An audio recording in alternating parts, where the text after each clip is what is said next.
La Peugeot 604, produite entre 1975 et 1985, incarne le retour de la marque au segment des grandes routières après plusieurs décennies d'absence.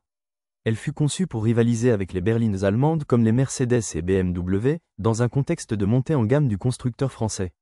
Présentée au Salon de Genève en 1975, elle marque une volonté affirmée de Peugeot de s'imposer dans le haut de gamme, avec une motorisation 6 cylindres et un style sobre mais statutaire. Le design extérieur de la 604 est signé Pininfarina, avec une contribution de Paul Bracq pour l'intérieur.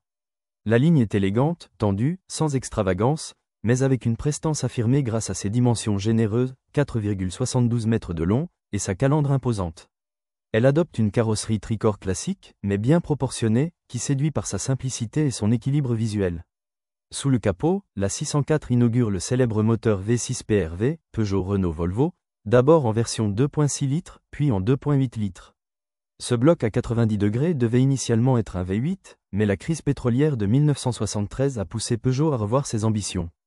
En 1979, la 604 devient l'une des premières berlines européennes à proposer un moteur diesel turbo, avec la version des turbos, ce qui lui permet de se démarquer sur le marché à une époque où l'économie de carburant devient cruciale. L'intérieur de la 604 reflète les ambitions de luxe de Peugeot.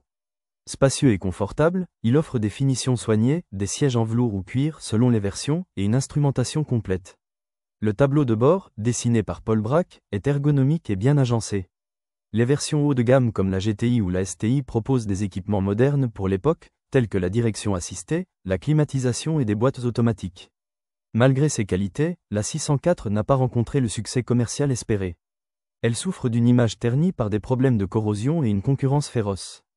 Pourtant, elle reste une voiture emblématique, adoptée par des personnalités comme Valéry Giscard d'Estaing, et utilisée dans les services officiels. Elle représente une tentative audacieuse de Peugeot de s'imposer dans le haut de gamme, et conserve aujourd'hui une place particulière dans l'histoire automobile française.